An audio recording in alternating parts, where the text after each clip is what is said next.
भारत योजना के अंतर्गत 70 वर्षों और उससे अधिक उम्र के 6 करोड़ वरिष्ठ नागरिकों को स्वास्थ्य बीमा देने का फैसला हुआ है।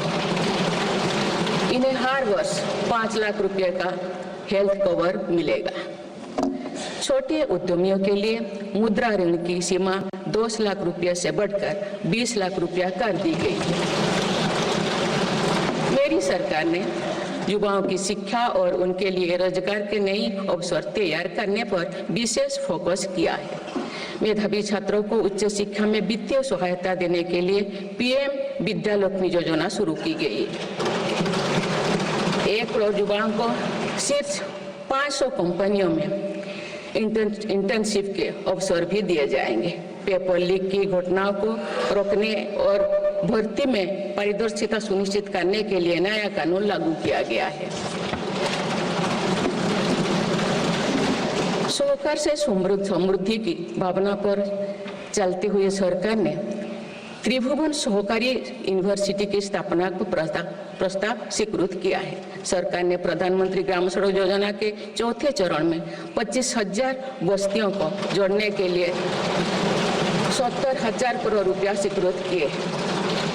आज जब हमारा देश अटल जी की जन्म शताब्दी का वर्ष मना रहा है, तो प्रधानमंत्री ग्राम सड़क योजना उनके विजन का पर्याय बनी हुई है। देश में अब 71,000 वंदे भारत, अमृत भारत और नमो भारत ट्रेन चल रही है, जिनमें पिछले 6 माह में ही 17 नए वंदे भारत और 1 नमो भारत ट्रेन को जोड़ा गया है। वन नेशन वन इलेक्शन और वक्फ अधिनियम संशोधन जैसे कई महत्वपूर्ण विषय पर भी सरकार ने तेज गति से कदम आगे बढ़ाए हैं। माननीय सदस्यगण, मेरी सरकार के 1 दशक के कार्यकाल ने विकसित भारत की यात्रा को नई ऊर्जा दी है। विकसित भारत के विजन में जन भागीदारी का सामूहिक सामर्थ्य है, देश की आर्थिक उन्नति का रोड मैप है, डिजिटल क्रांति के रूप में टेक्नोलॉजी की ताकत है और आधुनिक इंफ्रास्ट्रक्चर आधार भी है। मेरी सरकार के प्रयास के बल पर भारत दुनिया की तीसरी सबसे बड़ी अर्थव्यवस्था बनने जा रही है। विकसित भारत की उड़ान को हमारे संविधान के आदर्शों का सतत मार्गदर्शन मिलता रहे, इसके लिए सरकार ने सेवा, सुशासन, समृद्धि और स्वाभिमान इन प्रमुख सिद्धांतों को गवर्नेंस के केंद्र में रखा है। सरकारी फर्म, परफॉर्म और ट्रांसफॉर्म के अपने संकल्पों को तेज गति से आगे बढ़ा रही है। मेरी सरकार का मंत्र है सबका साथ, सबका विकास, सबका विश्वास और सबका प्रयास, और इस मंत्रों का एक ही लक्ष्य है विकसित भारत का निर्माण। माननीय सदस्यगण, जब देश के विकास का लाभ अंतिम पायदान पर खड़े व्यक्ति को भी मिलने लगता है, तो भी विकास सार्थक होता है। मेरी अंत्योदय की वह भावना है जिसके प्रति मेरी सरकार संकल्पित रही है। गरीब को गरिमापूर्ण जीवन मिलने से उसमें जो सशक्तिकरण का भाव पैदा होता है और गरीबी से लड़ने में उसकी मदद करता है। स्वच्छ भारत अभियान के तहत बने 12 करोड़ शौचालय, प्रधानमंत्री उज्ज्वला योजना के तहत निःशुल्क दिए गए 10 करोड़ गैस कनेक्शन, 80 करोड़ जरूरतमंदों का राशन, सौभाग्य योजना, जल जीवन मिशन जैसे अनेक योजनाओं में गरीब को ये भरोसा दिया गया है कि वे सम्मान के साथ जी सकते हैं। ऐसे ही प्रयासों की वजह से देश के 25 करोड़ लोग गरीबों को परास्त करके आज अपने जीवन में आगे बढ़ रहे हैं। इन्होंने न्यू मिडिल क्लास का एक ऐसा समूह तैयार किया है जो भारत की ग्रोथ को नई ऊर्जा से भर रहा है। माननीय सदस्यगण, भारत जैसे देश की आर्थिक उन्नति मध्यम वर्ग मिडिल क्लास की आकांक्षाओं और उनकी पूर्ति से परिभाषित होती है। मध्यम वर्ग जितने बड़े सपने देखेगा, देश उतने ही ऊंचा उड़ान भरेगा। मेरे सरकार ने मुक्त स्वर से मध्यम वर्ग के योगदान को न केवल स्वीकारा है, बल्कि हर मौके पर उसे सराहा भी है। सरकारी कर्मचारी भी मिडिल क्लास के अहम प्रतिनिधि है। हाल ही में मेरी सरकार ने सरकारी कर्मचारियों के कल्याण के लिए 8वें वेतन आयोग के गठन का निर्णय लिया है। ये निर्णय आने वाले वर्षों में सरकारी कर्मचारियों के वेतन में बड़ी वृद्धि का आधार बनेगा। केंद्र सरकार के लाखों कर्मचारियों का यूनिफाइड पेंशन स्कीम के तहत 50% सुनिश्चित पेंशन देने का निर्णय भी लिया गया है, जिसका व्यापक स्वागत हुआ है। मध्यम वर्ग का अपने घर का सपना पूरा करने के लिए भी मेरी सरकार प्रतिबद्ध है। रेरा जैसे कानून बनाकर मध्यम वर्ग के सपने को सुरक्षा दी गई है। घर के लिए लोन पर सब्सिडी दी जा रही है। उड़ान योजना ने लगभग 1.5 करोड़ लोगों का हवाई जहाज में उड़ने का सपना पूरा किया गया है। जन औषधि केंद्रों में 80% रियायती दरों पर मिल रही दवाओं से देशवासियों की 30,000 करोड़ रुपए से ज्यादा बचे हैं। हर विषय की पढ़ाई के लिए सीटों की संख्या में भी कई गुना बढ़ोतरी का बहुत लाभ मध्यम वर्ग को मिला है। राष्ट्र निर्माण में करदाता के योगदान को मेरी सरकार ने सम्मान देते हुए टैक्स से जुड़े मसलों को आसान किया है। टैक्स विवादों को कम करने के लिए फेसलेस मूल्यांकन की शुरुआत कर पारदर्शिता बढ़ाई गई है। आप देश में 75 वर्ष से अधिक उम्र के वरिष्ठ नागरिकों को जिन्हें सिर्फ पेंशन मिलती है, आयकर रिटर्न दाखिल करने के संबंध में स्वयं निर्णय लेने का अधिकार दिया गया है। माननीय सदस्यगण, मेरी सरकार महिलाओं के नेतृत्व में देश को सशक्त बनाने में यानी ह्यूमन लेड डेवलपमेंट में विश्वास करती है। नारी शक्ति बंधन अधिनियम के द्वारा लोकसभा और विधानसभा में महिलाओं के लिए आरक्षण इस दिशा में एक महत्वपूर्ण कदम है। राष्ट्रीय ग्रामीण आजीविका मिशन के तहत 91 लाख से अधिक स्वयं सहायता समूहों को सशक्त किया जा रहा है। देश की 10 करोड़ से भी अधिक महिलाओं को इसके साथ जोड़ा गया है। इन्हें कुल 9 लाख करोड़ रुपए से अधिक की राशि बैंक लिंकेज के माध्यम से वितरित की जा रही है। मेरी सरकार का लक्ष्य देश में 3 करोड़ लखपति दीदी बनाने का है। आज 1 करोड़ 15 लाख से भी अधिक लखपति दीदी एक गरिमामयी जीवन जी रहे हैं। इनमें से लगभग 50 लाख लखपति दीदी बीते 6 महीने में बनी हैं। ये महिलाएं एक उद्यमी के रूप में अपने परिवार के आय में योगदान दे रहे हैं। इंश्योरेंस फॉर ऑल की भावना के साथ कुछ महीने पूर्व ही बीमा सखी अभियान भी शुरू किया गया है। हमारे बैंकिंग और डिजी पेमेंट्स सखियां दूर दराज के इलाकों में लोगों को वित्तीय व्यवस्था से जुड़ने में महत्वपूर्ण भूमिका निभा रहे हैं। कृषि सखियां नेचुरल फार्मिंग के बढ़ावा दे रही हैं और पशु सखियां के माध्यम से हमारा पशुधन मजबूत हो रहे हैं। ड्रोन दीदी योजना महिलाओं के आर्थिक और तकनीकी सशक्तिकरण का माध्यम बने हैं। ये इस संसद के लिए गौरव का विषय है कि बड़ी संख्या में भारत की बेटियां लड़ाकू विमान उड़ा रही हैं, पुलिस में भर्ती हो रही हैं और कॉर्पोरेट कंपनियों का नेतृत्व भी कर रहे हैं। मेरी सरकार के निर्णय के बाद बालिकाओं की भर्ती राष्ट्रीय मिलिट्री स्कूलों में प्रारंभ हो गई है। नेशनल डिफेंस एकेडमी में भी महिला कैडेट्स को भर्ती शुरू की गई। हमारी बेटियां आज ओलंपिक में मेडल लाकर देश को भी गौरवान्वित कर रही हैं। मैं भारत की संसद के माध्यम से देश की नारी शक्ति को विशेष बधाई देती हूँ। माननीय सदस्यगण, पिछले एक दशक में देश के हर बड़े प्रयास का दायित्व आगे बढ़कर भारत के युवाओं को उठाना पड़ा है। आज हमारा युवा स्टार्टअप स्पोर्ट्स से लेकर स्पेस तक हर फील्ड में देश का नाम रोशन कर रहे हैं। माय भारत पोर्टल के जरिए लाखों युवा राष्ट्र निर्माण के कार्य से जुड़ रहे हैं। पिछले एक दशक में मेक इन इंडिया, आत्मनिर्भर Bharat, startup India, stand up India और डिजिटल इंडिया जैसी पहल ने युवाओं को रोजगार के अनेक अवसर प्रदान किए हैं।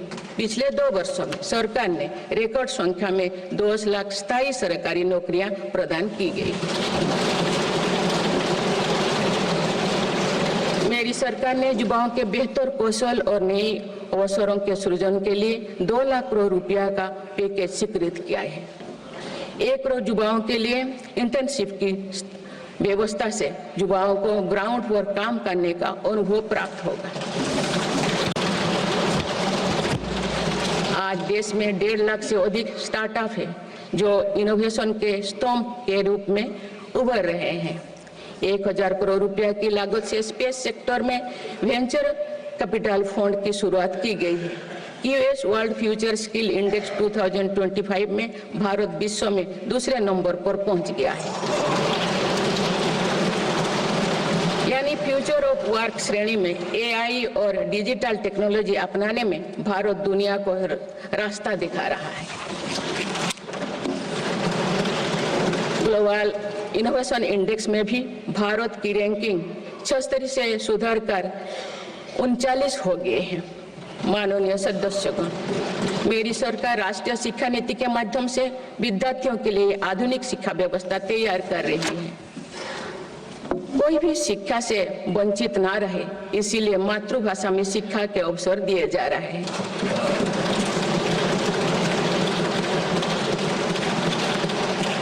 विभिन्न भर्ती परीक्षाएं 13 भारतीय भाषाएं में आयोजित कर भाषा संबंधी बाधाओं को भी दूर किया गया है। बच्चों में इनोवेशन को बढ़ावा देने के लिए 10,000 से अधिक स्कूलों में अटल टिंकरिंग लैब्स खोली गई है। ईज ऑफ डूइंग रिसर्च के लिए हाल ही में 1 नेशन 1 सब्सक्रिप्शन स्कीम लागू कर दिया है। इससे अंतर्राष्ट्रीय शोध की सामग्री निःशुल्क उपलब्ध हो सकेगी। पिछले एक दशक में उच्च शिक्षण संस्थाओं की संख्या बढ़ी है। इनकी गुणवत्ता में भी व्यापक सुधार हुआ है। यूएस विश्व यूनिवर्सिटी एशिया रैंकिंग में हमारे 163 विश्वविद्यालय शामिल हुए हैं।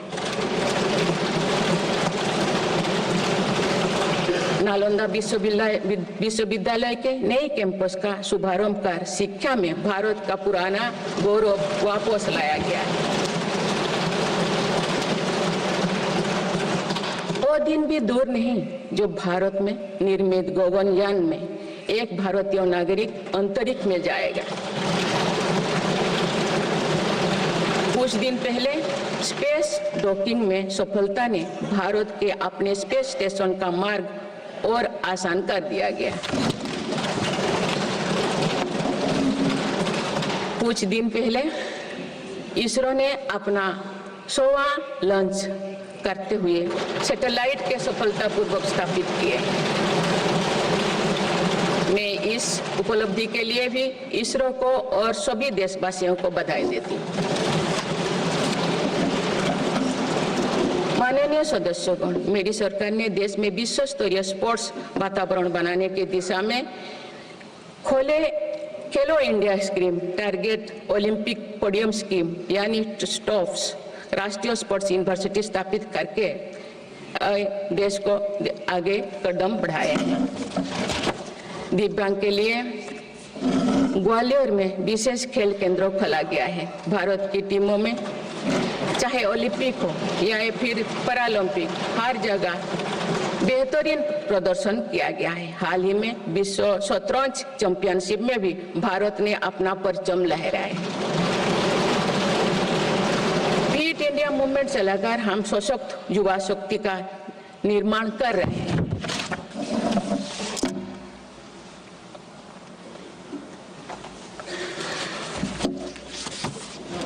माननीय सदस्यगण, विकसित भारत के निर्माण में किसान, जवान और विज्ञान के साथ ही अनुसंधान का बहुत बड़ा महत्व है। हमारा लक्ष्य भारत को ग्लोबल इनोवेशन पावर हाउस बनाना है। देश के शिक्षण संस्थानों में अनुसंधान को बढ़ावा देने के लिए 50,000 करोड़ रुपया की लागत से अनुसंधान नेशनल रिसर्च फाउंडेशन स्थापित किया गया है। 10,000 करोड़ रुपया के लागत से विज्ञान धारा योजना के तहत विज्ञान एवं प्रौद्योगिकी में इनोवेशन को बढ़ावा दिया जा रहा है। आर्टिफिशियल इंटेलिजेंस के क्षेत्र में भारत के योगदान को आगे बढ़ाते हुए इंडिया एआई मिशन प्रारंभ किया गया है। राष्ट्रीय क्वांटम मिशन से भारत इस फ्रंटियर टेक्नोलॉजी में दुनिया के अग्रणी देशों की पंक्ति में स्थान बना सकेगा। मेरी सरकार देश में बायो मैन्युफैक्चरिंग को बढ़ावा देने के उद्देश्य से बायो ई-ट्री पॉलिसी लाई है। ये पॉलिसी भविष्य की औद्योगिक क्रांति का सूत्रधार होगा। बायो इकोनॉमी का उद्देश्य प्राकृतिक संसाधनों का कुशल उपयोग करना है, जिससे पर्यावरण को संरक्षित करते हुए रोजगार के नए अवसर पैदा होगा। माननीय सदस्यगण, मेरी सरकार ने अर्थव्यवस्था को पॉलिसी पैरालिसिस जैसे परिस्थितियों से उबरने के लिए मजबूत इच्छा शक्ति के साथ काम किया है। कोविड और उसके बाद के हालात एवं युद्ध जैसी वैश्विक चिंताओं के बावजूद भारतीय अर्थव्यवस्था ने जो स्थायित्व एवं रेजिलियंस दिखाया है, वो उसके सशक्त होने का प्रमाण है। मेरी सरकार ने ईज ऑफ डूइंग बिजनेस को बढ़ावा देने के लिए कई महत्वपूर्ण कदम उठाए हैं। वन नेशन वन टैक्स की भावना के तहत जीएसटी को व्यवस्था लागू की गई है, जिसका फायदा सभी राज्यों को मिल रहा है। मेक इन इंडिया जैसी नीतियों के कारण आप बड़े ग्लोबल ब्रांड को प्रोडक्ट पर भी मेड इन इंडिया के लेवल्स देखने लगे हैं। माननीय सदस्यगण, भारत के छोटे व्यापारी गांव से लेकर शहरों तक हर जगह आर्थिक प्रगति को गति देते हैं। मेरी सरकार छोटे उद्यमियों को अर्थव्यवस्था की रीढ़ मानते हुए उन्हें स्वरोजगार के नए अवसर दे रही है। एमएसएमई के लिए क्रेडिट गारंटी स्कीम और ई कॉमर्स एक्सपोर्ट हब्स सभी प्रकार के उद्योगों को बढ़ावा दे रही है। तीसरी कार्यकाल में मेरी सरकार द्वारा मुद्रा ऋण की सीमा को 10 लाख रुपये से बढ़ाकर 20 लाख रुपया करने का लाभ करोड़ों छोटे उद्यमियों को हुआ। मेरी सरकार ने क्रेडिट एक्सेस को आसान बनाया है। इससे वित्तीय सेवाओं की लोकतांत्रिक बनाया जा सका है। आज लोन, क्रेडिट कार्ड, बीमा जैसे प्रोडक्ट सबके लिए आसानी से सुलभ हो रही है। दशकों तो हमारे देश के रेहड़ी फैक्ट्री पर दुकान लगाकर आजीविका चलाने वाले भाई बहन बैंकिंग व्यवस्था से बाहर रहे। आज उन्हें पीएम स्वनिधि योजना का लाभ मिल रहा है। डिजिटल ट्रांजैक्शन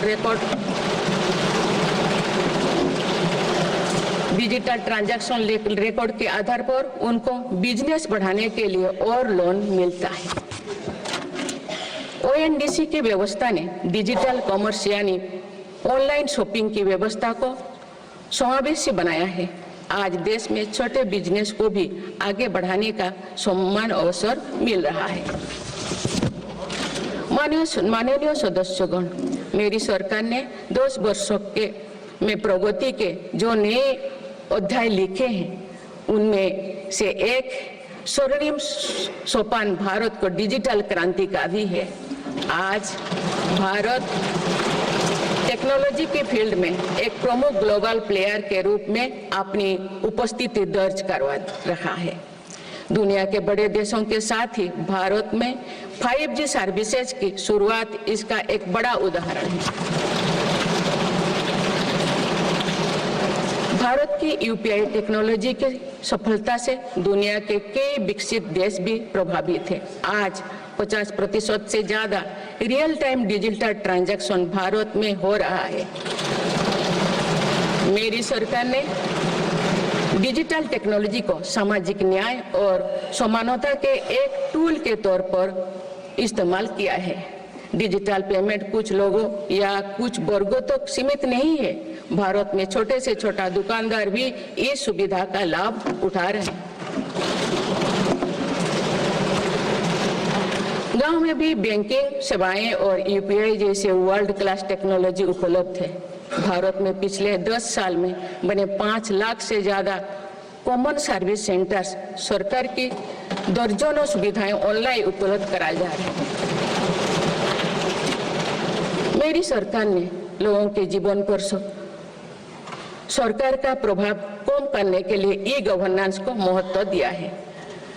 डिजी लॉकर्स की व्यवस्था ने लोगों को कभी भी कहीं भी अपने महत्वपूर्ण डॉक्यूमेंट्स पाने और दिखाने की सुविधा दी गई।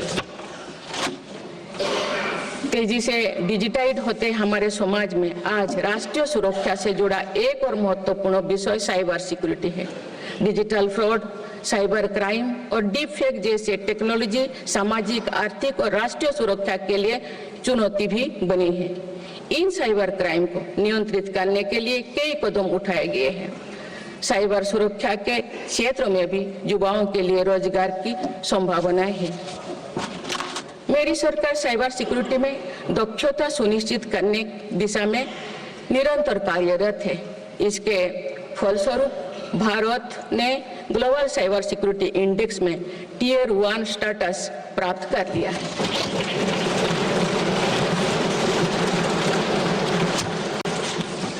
माननीय सदस्यगण, किसी भी देश का आधुनिक इंफ्रास्ट्रक्चर ने केवल उसके नागरिकों को एक बेहतर जीवन एवं देश को नई पहचान देता है, बल्कि देश को एक नया आत्मविश्वास भी देता है।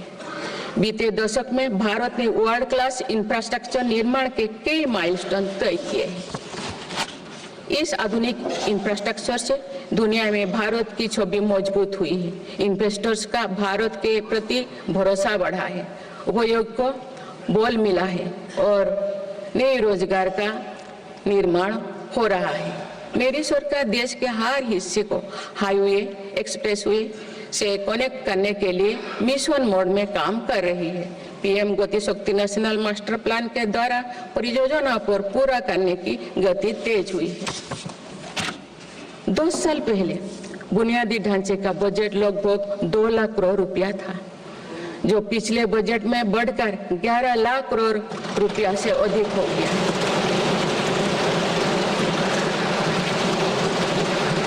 पिछले एक दशक के काम को आगे ले जाते हुए पिछले 6 महीने में मेरी सरकार ने भविष्य के इंफ्रास्ट्रक्चर में रिकॉर्ड निवेश किया है। वाडवान में भारत के पहले डीप वाटर मेगा पोर्ट की आधारशिला रखी गई है। 76,000 करोड़ की लागत से बनने वाला ये पोर्ट विश्व के शीर्ष 10 पोर्ट में से एक है। मुझे बताते हुए खुशी हो रही है कि उधमपुर श्रीनगर बारामूला रेल लिंक परियोजना पूरी हो गई है और अब देश कश्मीर से कन्याकुमारी तक रेलवे लाइन से जुड़ जाएगा। इस महत्वाकांक्षी परियोजना के तहत चेनाब ब्रिज का निर्माण हुआ है, जो विश्व का सबसे ऊंचा रेल ब्रिज है। साथ ही आंधी ब्रिज देश का पहला रेल केबल ब्रिज बना है। सिंकुन ला सुरंग पर काम भी सफलतापूर्वक आगे बढ़ रहा है। निकट भविष्य में पूरी होने पर यह विश्व की सबसे ऊंचा सुरंग होगा। इससे लद्दाख और हिमाचल प्रदेश के बीच 12मासी संपर्क बना रहेगा।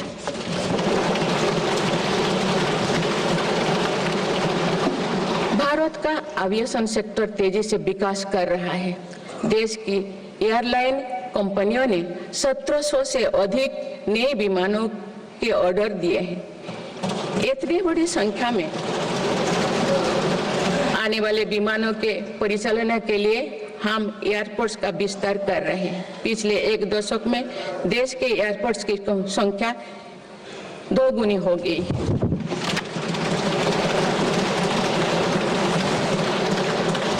माननीय सदस्यगण, विकसित भारत को गति देने के लिए हमारे शहरों को फ्यूचर रेडी बनाना आवश्यक है। इस दिशा में मेरी सरकार ने शहरी सुविधाओं का आधुनिकीकरण कर उन्हें एनर्जी एफिशिएंट बनाने पर जोर दिया है। साथ ही नए शहर के विकास के भी नींव रखी जा रही है। मेरी सरकार ने लगभग 28,000 करोड़ रुपया के निवेश से देश भर में 12 इंडस्ट्रियल नोड और शहरों के पास 100 औद्योगिक पार्क बनाने का भी निर्णय लिया है।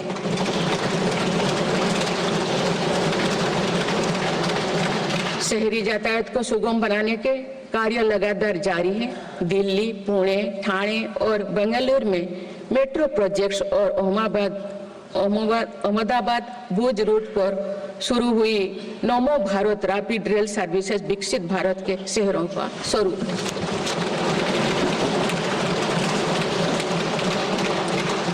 कुछ सप्ताह पूर्व ही दिल्ली में रिठारा नरेला कुंडली कॉरिडोर का काम शुरू हुआ है, जो दिल्ली मेट्रो नेटवर्क के